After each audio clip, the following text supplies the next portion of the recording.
Am I on? Hi guys, I think I'm on. Yay, people's comments are on. Oh my gosh. Hello. Hi Mary. Hey Jessica, Lorelai. Okay, this is the best. Guys, I'm super nervous. I'm shaking right now. Okay, but look how good my book cover looks. Hi everybody. Hey Rebecca.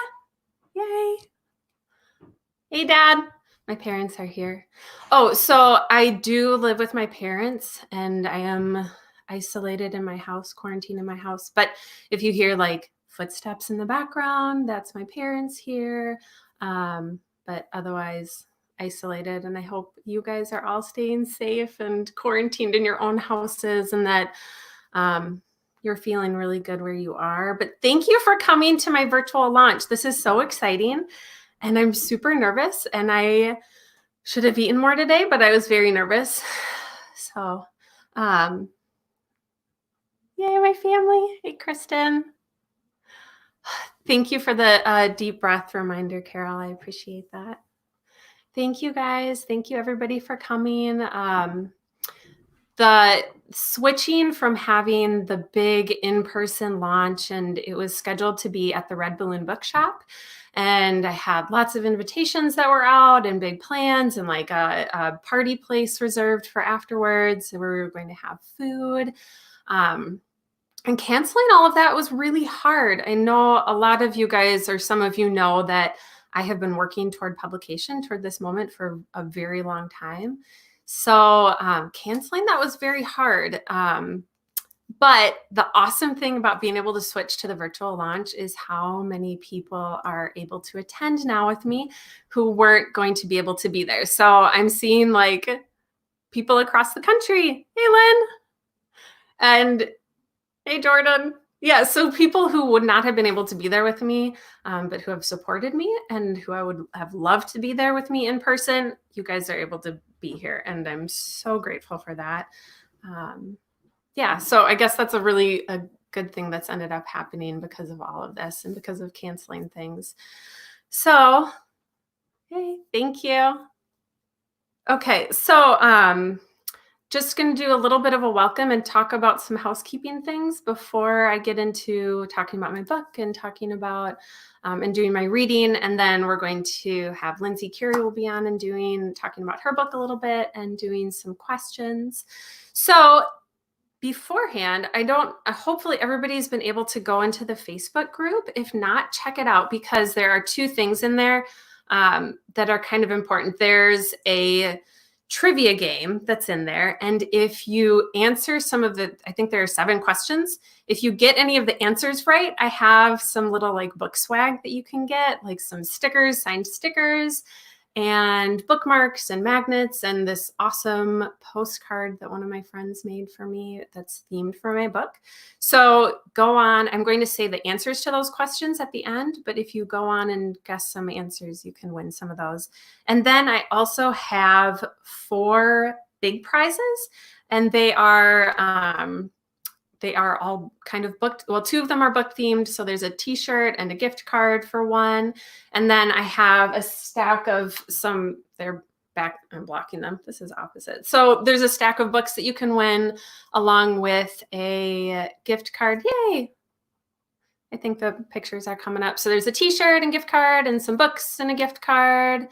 And then the last 2 prizes that you can get are like all self-care. My sister helped me make this. So it's like hair products and scrubs and facial stuff. Because I kind of feel like everybody needs some self-care right now. So there are 4 prizes, big prizes that you can win. There's a Google form and there's the book swag that you can win for getting the trivia question right. Thank you for putting those up, Sarah. So there's a Google form for winning the big prizes, and there's a couple things that you can enter in there, and then you'll be entered into a random drawing to be able to win those. So I think the last thing that I want to talk about before I get into my reading and talking about the book is that I know all of you people who are talking right now. Hey, Ash, that's so exciting. you guys know me, but I know a lot of other authors who are debuting at this time right now, and I am not the only person who, or not the only author whose all of our plans have been canceled. I know there are a couple conferences that I was signed up to go to, and those have been canceled. And it's just a very weird time to be an author, as it is a weird time for everybody. So I have a bunch of books from my author friends, and I just wanted to show a couple of them. I'll link to them in the Facebook group too.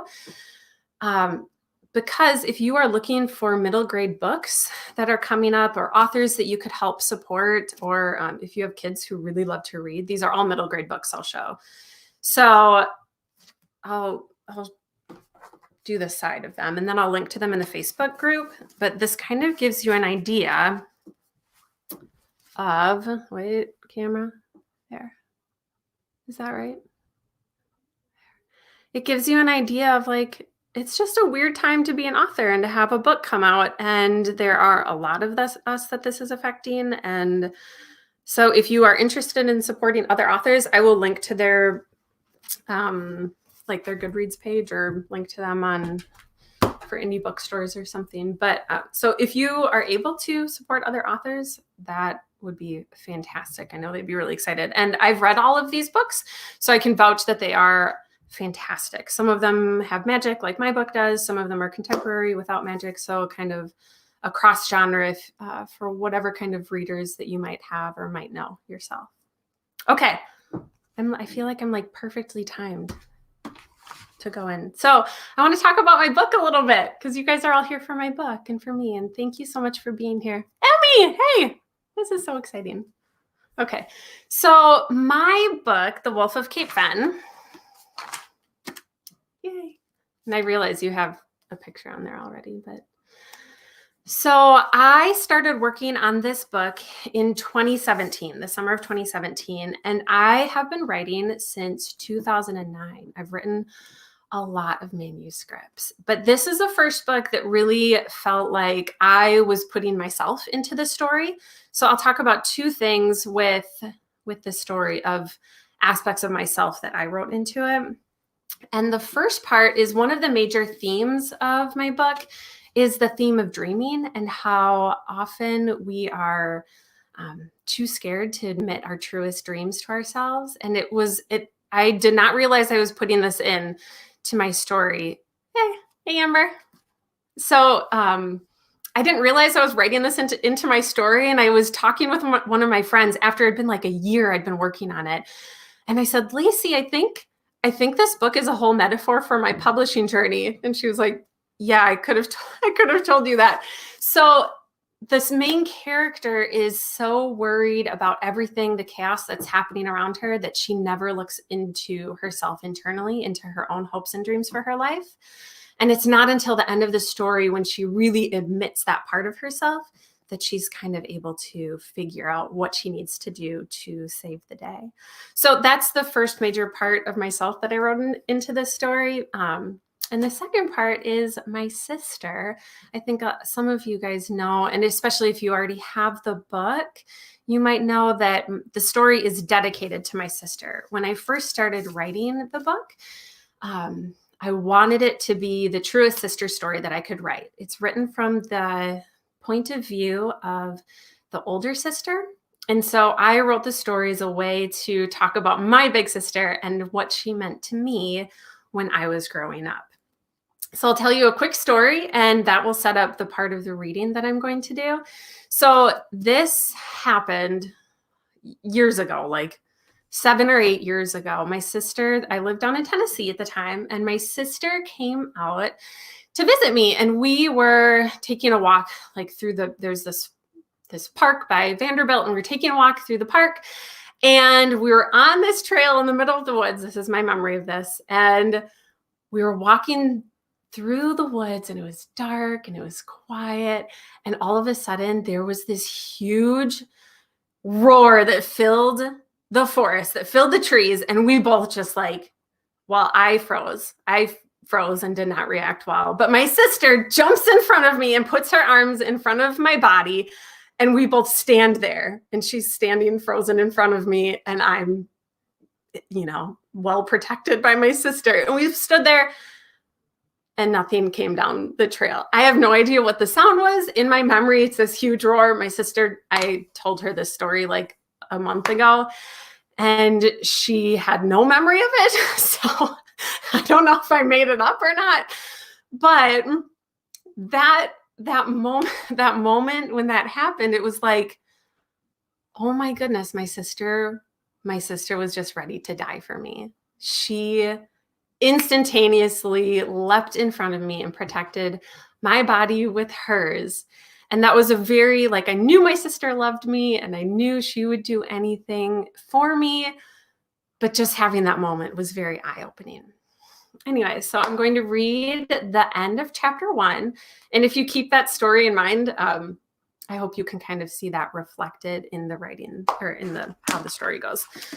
I am going to I'll read the description because I think most of you maybe know the description, but I'll read it just to kind of give a little bit of a refresher before I actually do the reading of chapter 1. First frost has touched Cape Fen, and that means Baron Dyer has returned. For as long as anyone can remember, the Baron has haunted the town come winter, striking magical bargains and demanding unjust payments in return. The Serling sisters know better than to bargain, lest they find themselves hunted by the Baron's companion, the wolf.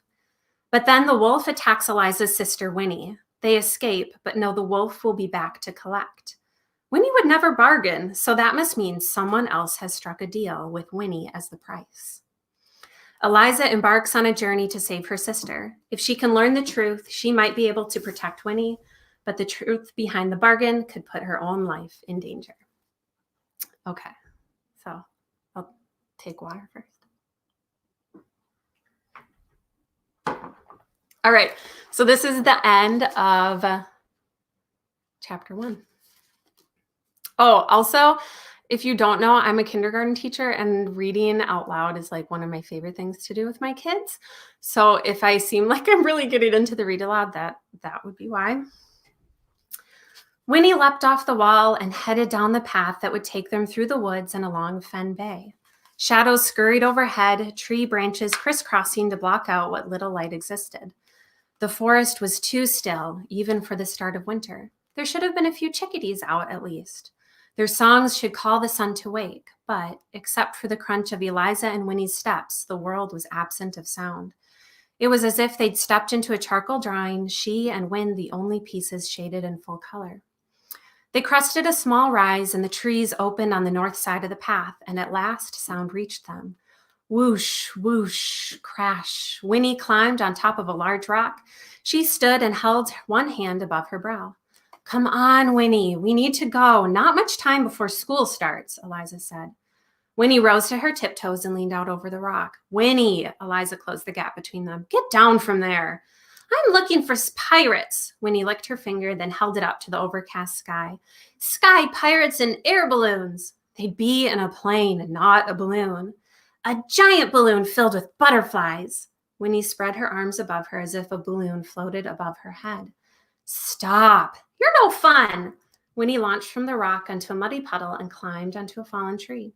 Eliza rubbed her face. She hadn't had enough sleep to stomach her sister's wild dreamings. A low growl cut through the quiet, the waves having already faded into background noise. Winnie squeaked. Win, and there, to their left at the edge of the tree's opening, stood a monstrous animal. Hello, wolf, Winnie said. A crown of white tipped its ears and ran down the matted fur across its back. Tufts of gray stuck out from between its claws. It was bigger than the sheepdogs kept at the base of the cape and bigger than the mini pony one of the summer vacationers liked to keep on a leash. Winter's first frost hadn't arrived yet, so how was the wolf standing here? Back away, Winnie, Eliza said low. The wolf's snout extended, it snuffled, testing the air. Its yellow eyes tracked her movement as she inched closer to Winnie. Hello, you, Winnie said to the beast. She held out her hands, wrists bent and palms up as if to welcome the wolf. Its head cocked at an unearthly angle, just a tad too far. We haven't bargained with Baron Dyer, Eliza said. You can't hurt us. You're not allowed. I know the rules. The wolf shifted, tail standing on end, ears tilting up, and steam spiraling from between finger-length canine teeth. Winnie? Eliza's voice trembled. Winnie grinned and leaned forward, the knot at the back of her head poofing up her hair, looking for all the world as if she were a wild animal herself. The wolf lowered, head dropping so its shoulder blades jutted into the air. Please don't kill us, Winnie whispered, grasping with both hands to her sister. Please, we haven't bargained. The wolf leapt. Flesh and blood and muscle launched at Winnie. Eliza shouldered into her, knocking her off her perch.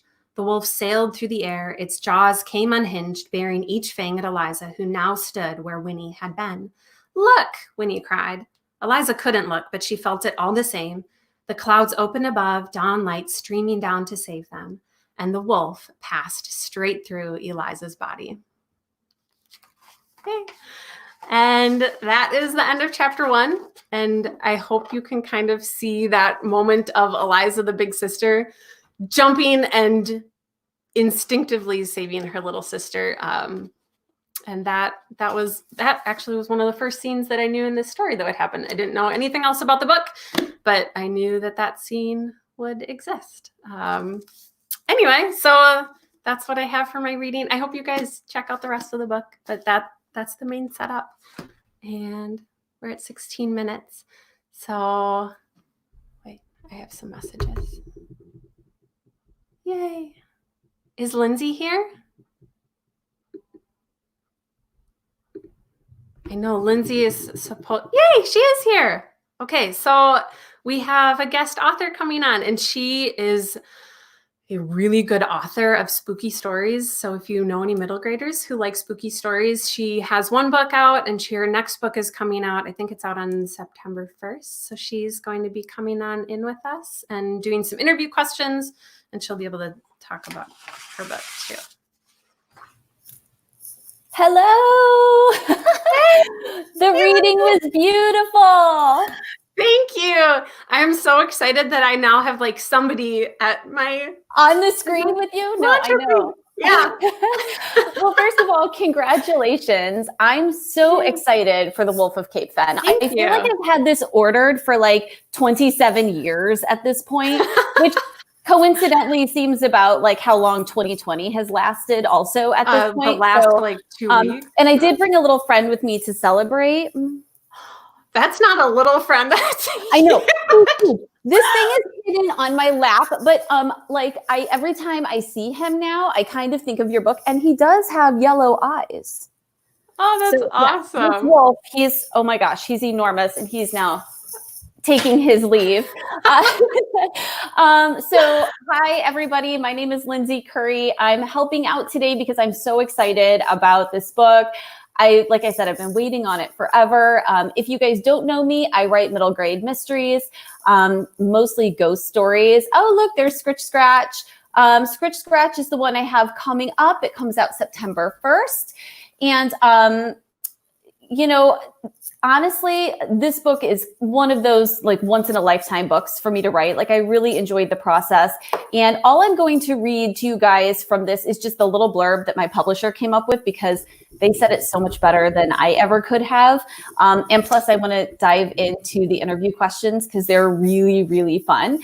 Scritch Scratch is about a girl named Claire who is a scientist, and she really believes in things that she can prove. She's very scientific by nature. She can see it, smell it, touch it, hear it, then she believes in it. Her father is maybe not on the same page. He's a little bit more free-spirited. He believes in the paranormal, so much so that he runs a ghost tour bus, which is this little bus in the center of the cover, the Spirits Bus. And so these two don't really see eye to eye. And when Claire has to help him out on his tour bus one night, some hijinks occur with a little boy who appears in the middle of the tour and then vanishes again. And from that moment on, everything, let's be honest, it just goes downhill for Claire. Some wonky things start happening in her house, some bone-chilling events, and she has to try to figure out if she's been right all this time about her non-belief in the paranormal. So my publisher says it is for fans of small spaces. It's a chilling ghost story about a malevolent spirit, an unlucky girl, and a haunting mystery that will tie the two together.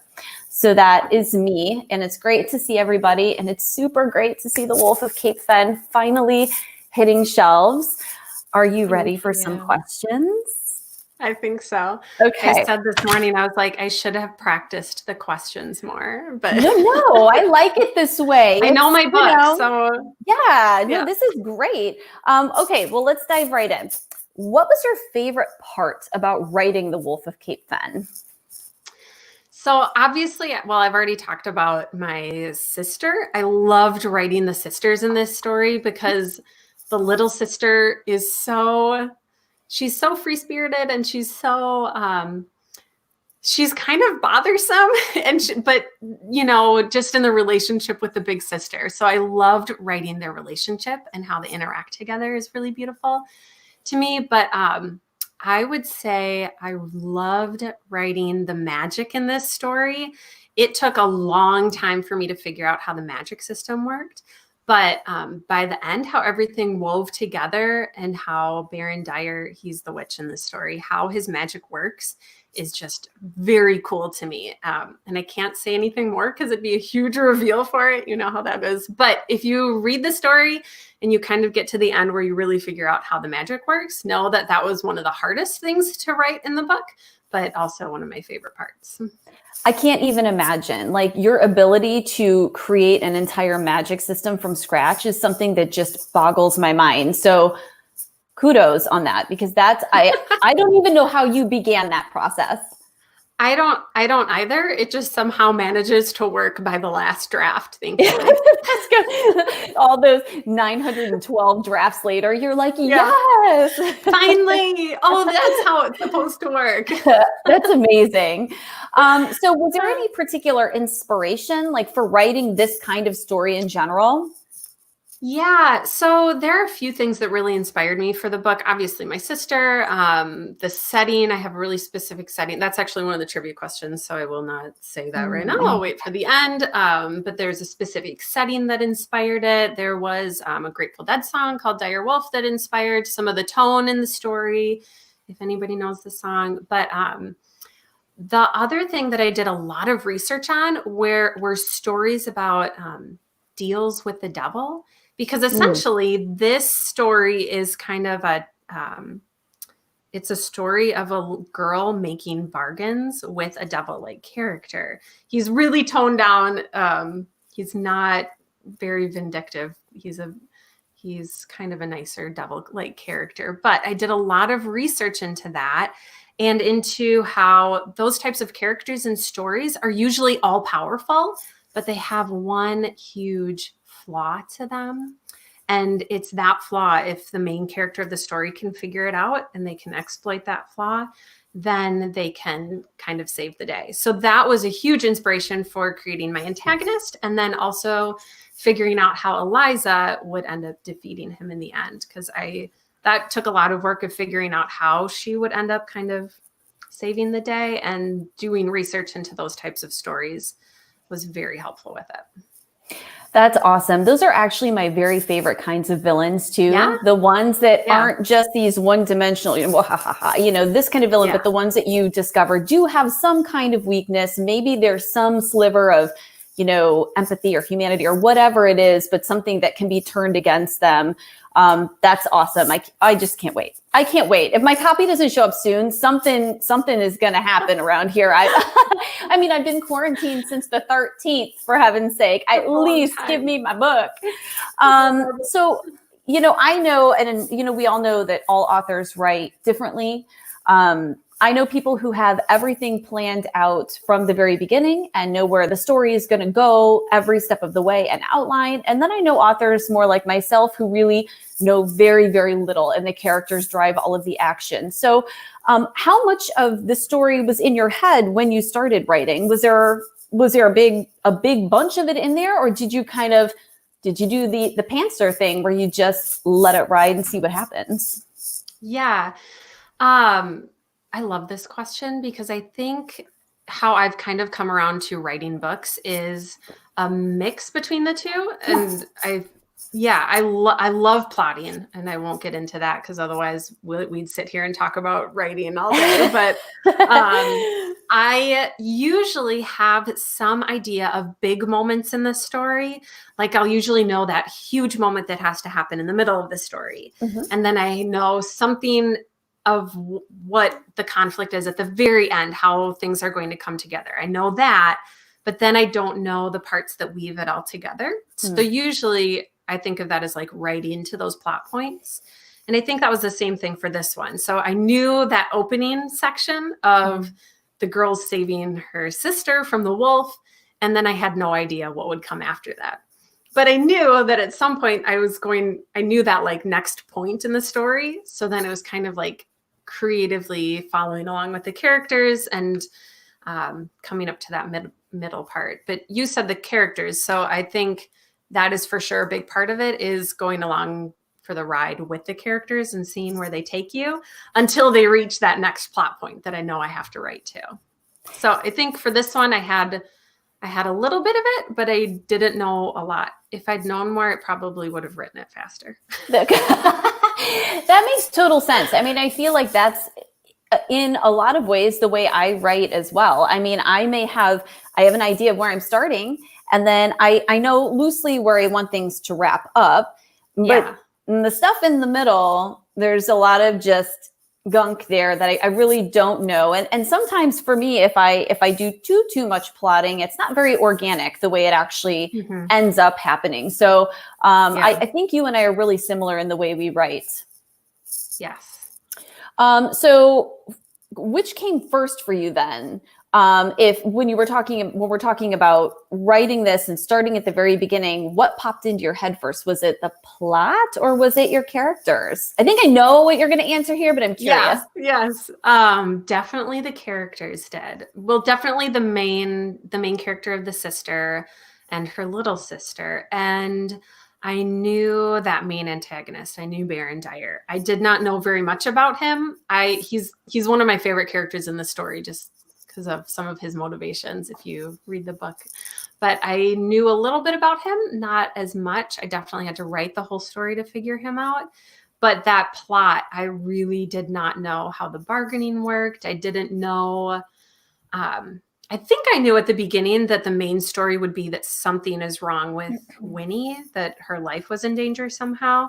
But I don't remember that I knew exactly what all the pieces of that were.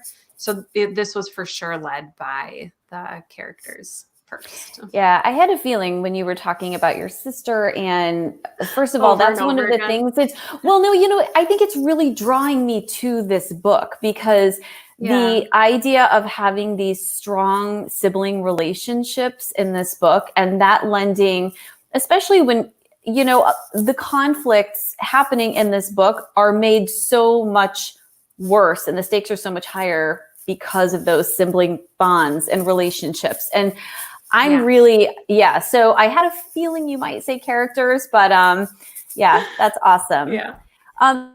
So were there any books or authors in particular off the top of your head that made you want to become a writer way back when? Yeah.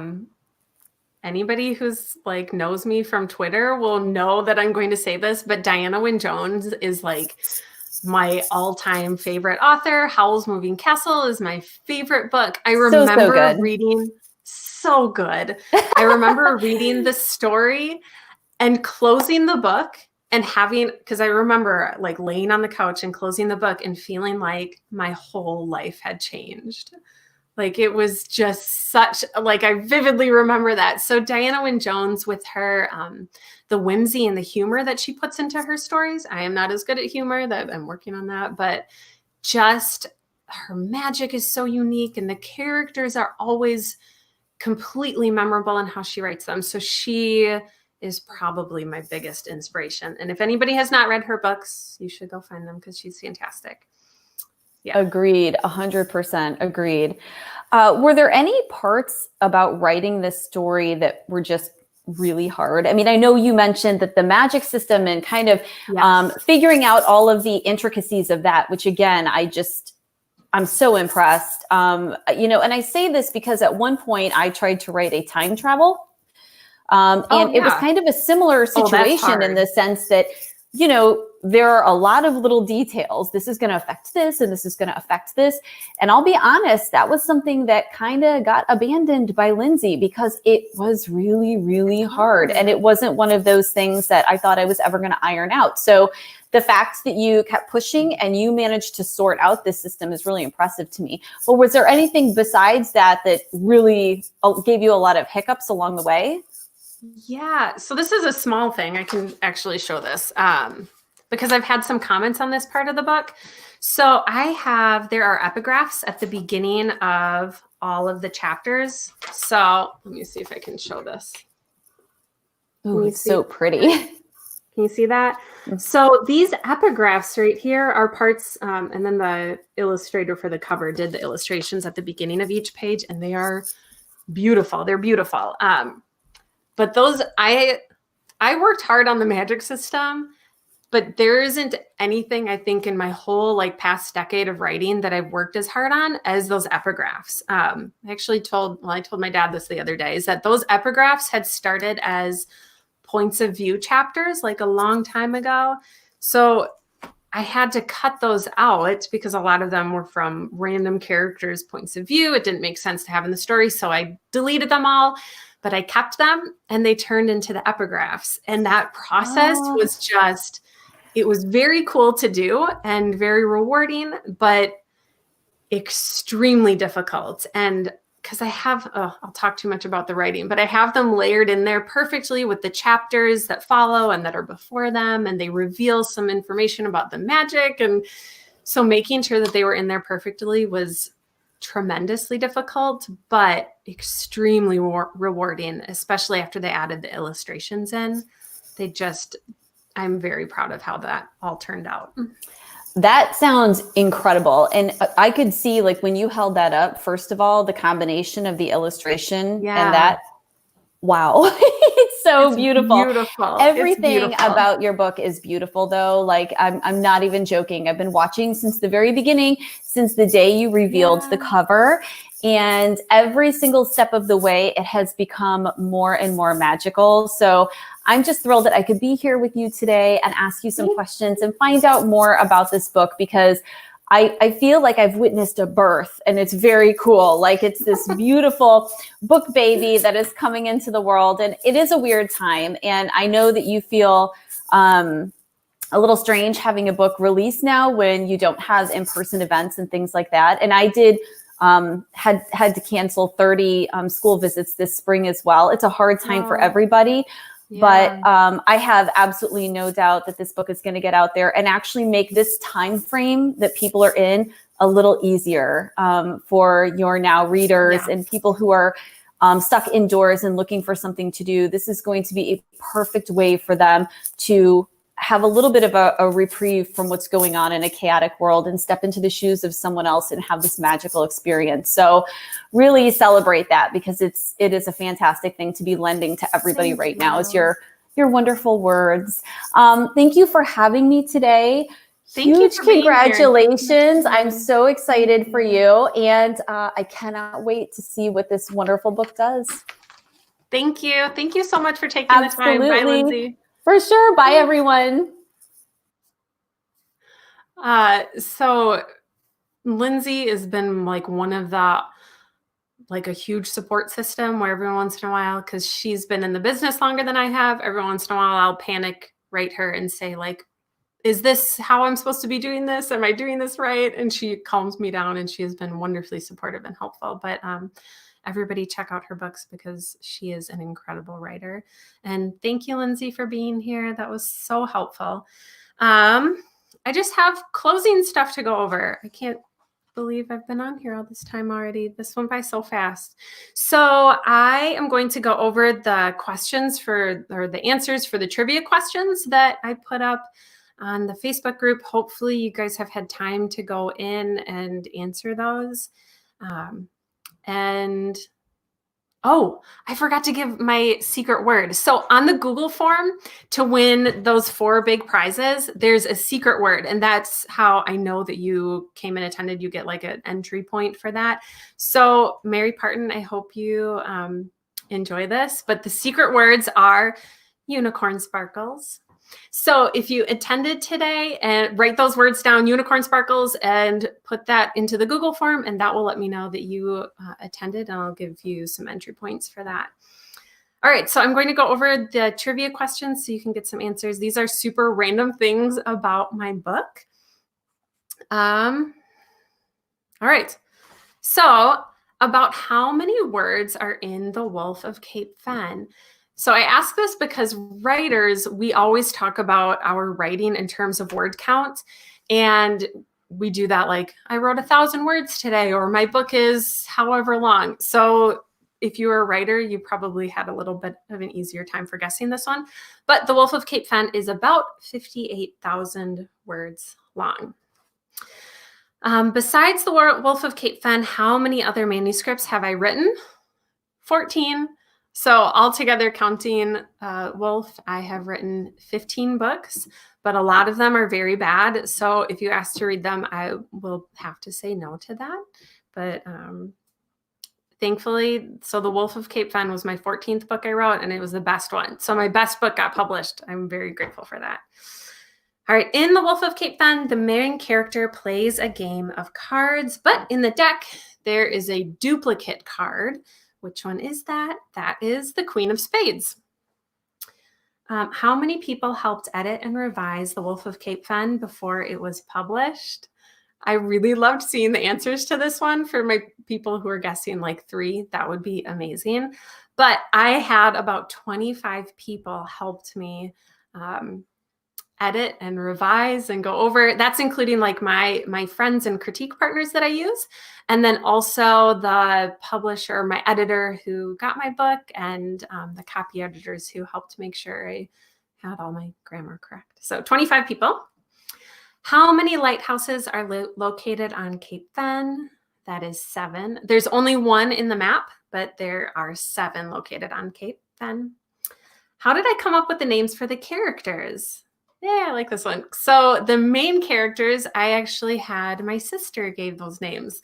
All of the other characters, I went through birth records from the place that I used as the inspiration. That's the next question. But I went through birth records from the early 1900s and used names for that. But my sister named the main character and her sister, which, funny story for that, it's very common in writing circles to be like, I need a girl's name for something, or I need a name like this for something, and people will just toss out names. So when I asked my sister if she would name the main character and her little sister, she said yes, and I expected her to come back right away with 2 names for me. And it was days later, and I hadn't heard anything, and I thought she forgot or didn't want to, or it didn't matter, and I was sad. So I checked in. She was like, no, I have been thinking so hard about this, and I think I figured out these 2 names, but I'm not quite sure. She had been working for days on figuring out the exact right names, and so that was incredibly meaningful for me. So we ended up with Eliza and Winifred, but she goes by Winnie. So those were how I came up with the names. And then the last question is, what real world location is the made up island of Cape Fen inspired by? And that would be Cape Cod. I've gone on a couple vacations out there in the summertime, and the fog and the rocky beaches and the ocean and the lighthouses played a huge part inspiring the made up place of Cape Fen. So that's it for my trivia questions. I'll have fun looking through and seeing which ones you guys got right. And I think that's all I have on my notes for today and for the book launch. And this is perfectly at like 40 minutes. Thank you guys so much. Oh, wait, I want to show my cake before I go. So I had a must-have list of things that I really wanted for my in-person launch. And I had book cake on there, which I then did not go and order, but then my mom ordered one for me. So look at, don't fall off. Look at, I have a book cake. Okay, I'm glad I remembered that. Thank you guys for Yay!